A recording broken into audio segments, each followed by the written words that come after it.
familiar with my Play Music Better methods, you'll know that I never recommend that you just pick up a new piece of music and have a go from the beginning. Those early mistakes that you make will cost you dearly in the long run, and they often come back to haunt you much further down the line. So it's best to get things accurate right from the get-go. And today I'm going to show you the best way to practice a phrase so that you can do just that. Hi, I'm Fiona from Learn Music Together, and I help adults grow and develop their musical skills so that they can play with confidence. And if you love my music tips, I'd be grateful if you'd hit that red subscribe button now so that you can get notified when I release new videos. And if you haven't had my free 10 practice tips guide, you can find a link in the description below with lots more tips in there to help you practice more effectively and achieve more. Once you've annotated your score, which I highly recommend you do, and if you're not sure what I mean, I have a separate video on that, and you've spent some time clapping out the rhythms, then it's time to start practicing those notes. And in this video, I'm going to show you how to accomplish the notes of a new phrase quickly and without making those frustrating mistakes. So let's dive in. So when I start to practice a new phrase of music, I always like to go from the beginning, and I use a method that I call build outwards. And that's what we're literally going to do. We start in the middle of the phrase, we get that right, and then we start to add on a bit either side. So in this musical example, you can see there's an orange box on the screen, and that's where I'm basically going to start. Now, first of all, I taught myself through what I've got to do. Now, this example's for piano. You can apply this method for any instrument, and I've got some more examples as well. But this example's for piano, and I start by describing exactly what I've got to do. So I've got an A in my right hand, followed by two Gs, and I'm going to start with finger 2. And then in my left hand, I've got a G and a B, and then an A and a C. And the first thing that I would do is just kinesthetically, that's mime, just tap the keys, make sure I know which ones I'm going to practice. I need to remind myself of anything that I might get wrong. So the rhythm is all crotchets or quarter notes, but I will have to be careful in the left hand that I take my hand off so that that rest has good clarity. What can often happen is we forget about the rest and we hold on to that G and the B, which is not so good. So I'm going to put my metronome on, always, always, always put the metronome on, and I'm going to start super slow at 60 beats per minute. I'll count us in. 1, 2, 3. Now let's say that that's too hard for you to do straight away. If that's the case, you can build it up one brick at a time if you like. So start by practicing the first chord in the orange box. Then maybe you try and improve that by making that left hand chord staccato. And then once you're confident that you've got all of that coordinated, you can add in the next note, the G. And then put the metronome back on to make sure that you're playing each note in time. And you would keep repeating it until you feel confident, and then you add on the next chord. So this time we've got to change now to that A and the C. And you would practice that. And then you would put your metronome on to make sure everything is really aligned. And now you're going to repeat it, and every time you repeat it, try and improve something. So this time I'm going to try and make that left hand a little bit softer so that the balance is better. And then maybe I see if I can make the right hand smoother because it's part of a slur. So you would keep repeating it, trying to improve something. And when it's flowing well and you're happy that you've paid attention to all the detail, then we're going to add on a little more. So you can see my purple box on the screen now. I've added a little bit more to either side. So again, I'd start by talking my way through it. I'm going to start in the right hand with finger 3 on B, and I come down B, A, G, and then in the next bar I'm going to need to be careful because I've got to cross over, perhaps finger 2 to the F sharp, And then when I repeat it, I've got to remember that that F sharp is tied over the bar line. So I've got to remember not to let go. And then in the left hand, we haven't really got anything new, just got to keep that awareness that I need good clarity on those crotchet rests. So again, I'll have a go, and I always like to start straight away, hands together. There's really no benefit to practicing hands separately because that creates two neural pathways. And if we want to play this phrase, hands together, then the only pathway we want to strengthen is that pathway whereby we're combining the hands together. So although it's a little bit more challenging at first to get started, this method that I'm showing you now really does make the method more accessible and much quicker in the long run. So let's have a go at playing this bit of the phrase now. And again, I'll put my metronome on.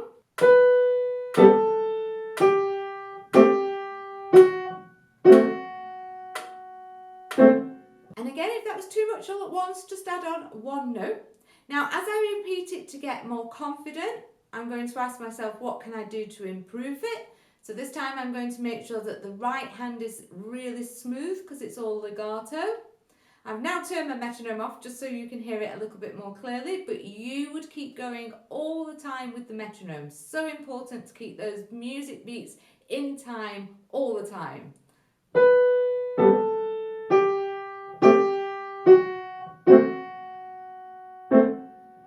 And now maybe this time I try and lean on beat 1 of the bar because that's also important that we think about meter. So I'm starting on the B, which is on a weak beat. So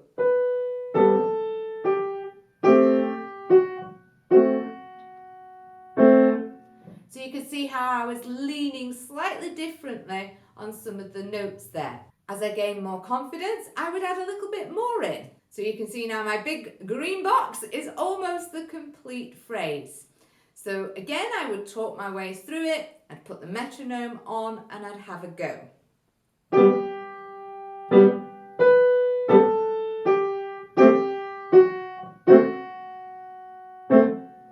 Now let's say I made a mistake.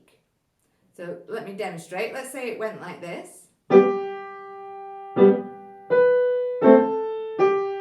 Oh dear, I played the A and the C instead of the G and the B. I want to stop as soon as I know I've made a mistake. Now that's really important because we don't want to be practicing our mistakes. And then what you do is you need to describe exactly what happened. So I need to tell myself, I need to stay on the G and the B in the left hand for 3 chords. So I don't move until the 3rd bar. So that's easy to remember. I've got 3 repeated chords and I'm not moving until the 3rd bar. So I tried just that little bit perhaps first where I went wrong. Maybe I'd build it out. So I'd start on the B. And then I'd have another go from the start of my green box. Remember, you would have the metronome on.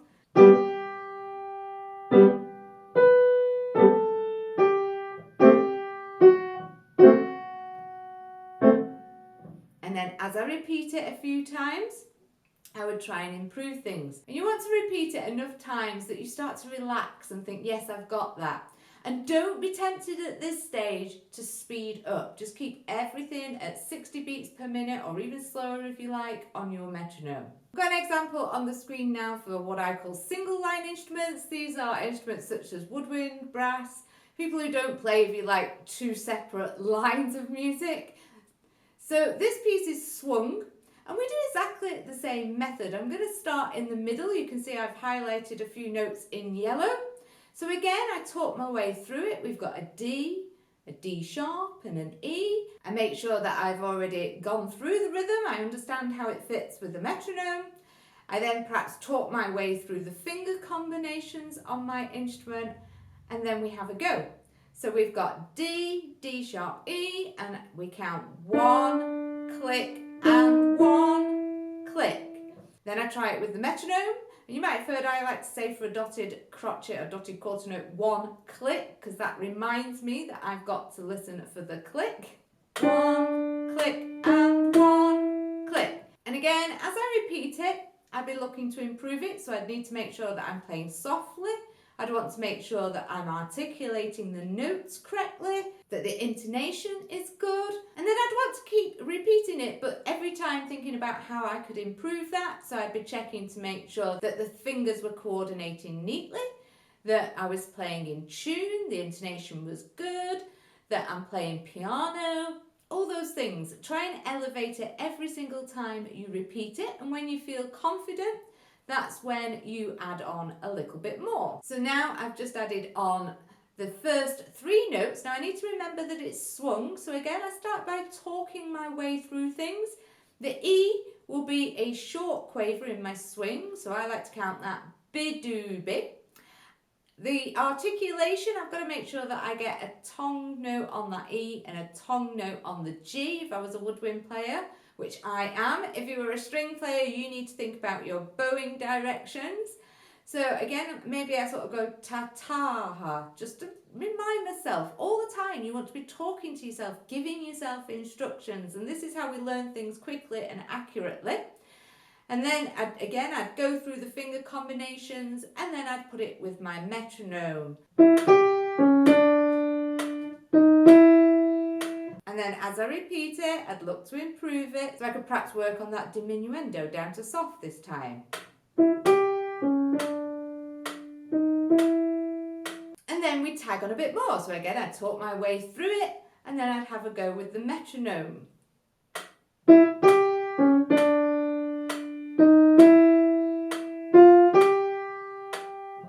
Remember, if you do a mistake, you need to stop straight away, go back, ascertain what went wrong, describe it to yourself. Just take out that little bit, go over it, and then try that bigger bit again. And we keep doing this. We add a little bit on at this end, then a little bit on at that end, until we get to perhaps 4 bars, and then we stop. We don't ever really want to practice for longer than 20 minutes or so before taking a break. So if you're early on in your musical journey, you might want to just focus on 2 bars of music. That's totally fine. It's not about quantity, it's about quality. So go at your own pace and don't be tempted to rush forward. Getting things right at this initial stage is crucial and will save you so much time and frustration in the long run. So here's an example that I've got for guitar and ukulele. Don't worry about those purple dots, that's just where the chords are going to coordinate. So I've got a melody and I've got chords, and I've just put those purple dots on to help me understand where I'm going to coordinate the chords. But again, we're going to start in the middle of the phrase. I've put a red box this time around the bit I'm going to practice. You can see I've got 2 purple dots. I've got to play the F chord with the first quarter note, the first crotchet, and then the second quaver. So a little tricky. The first thing I might just do is take away the rhythm here, just to practice a little bit of the coordination. So I'd find my A along with the F chord and just practice playing them repetitively without any rhythm, so slowly, just all the same length.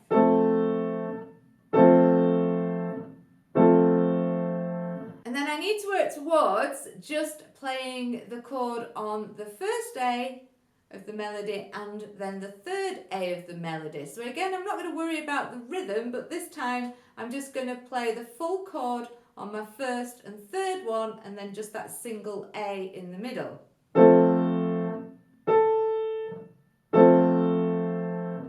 And in this instance, I probably now put my metronome on, but to represent a quaver or an 8th note.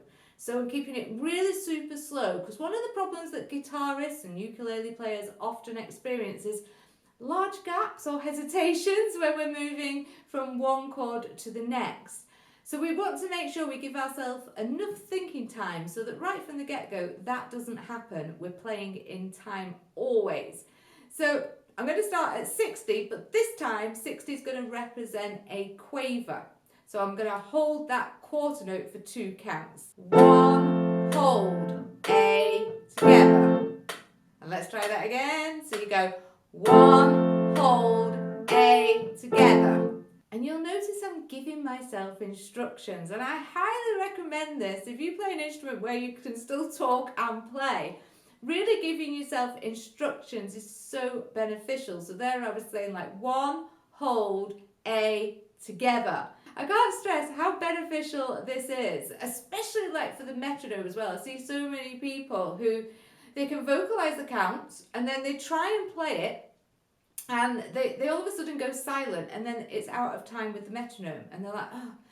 But as soon as they start to vocalize the counts as they play, they're able to get it in line again. So avoid going silent in your practice. Keep vocalizing, keep giving yourself instructions. It's so important. It helps us stay more engaged and more aware. So going back to this example, once I've mastered perhaps that tricky bit there, I might this time, rather than tag on a little bit, first of all I might practice the bit before. And that's because I've got to play a G and then go to the F and coordinate the F chord. So again, start slowly. And I just repeat it until I started to relax and thought, yes, I've got the fingers.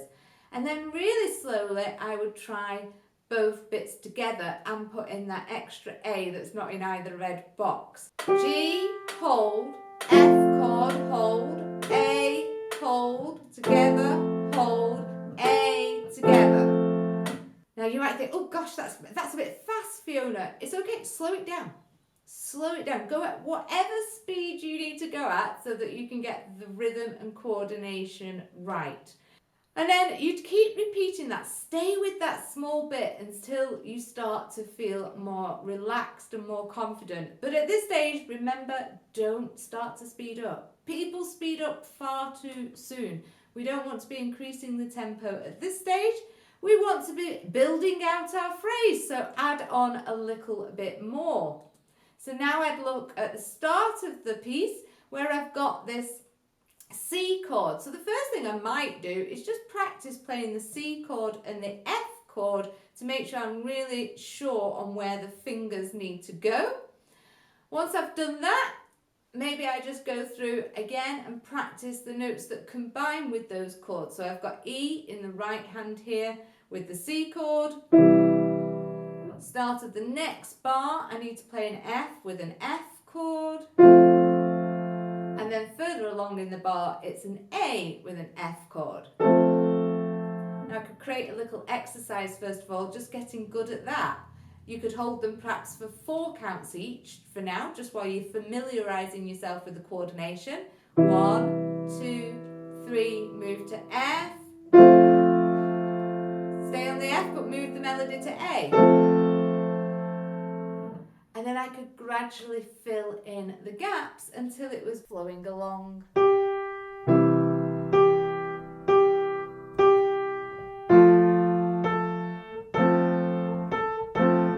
So that's the best way to get started learning a new phrase. Start in the middle, alternate a couple of notes, get good at those, then tag on a bit this side, tag on a bit that side, and really build the phrase out. And you just want to go, like I said, to 4 bars. After that, you want to have a break, a good break. I always recommend practicing twice a day, once in the morning and once later on in the day. So now you know how to build up a phrase gradually. We need to think more and play less. If you're enjoying these tips, don't forget to hit that subscribe button. In doing so, you're not only helping this channel grow, but you're also making sure that other people can find us on YouTube. If you're interested in learning more, click the links on the screen right now and I'll see you in the next video. Happy practicing!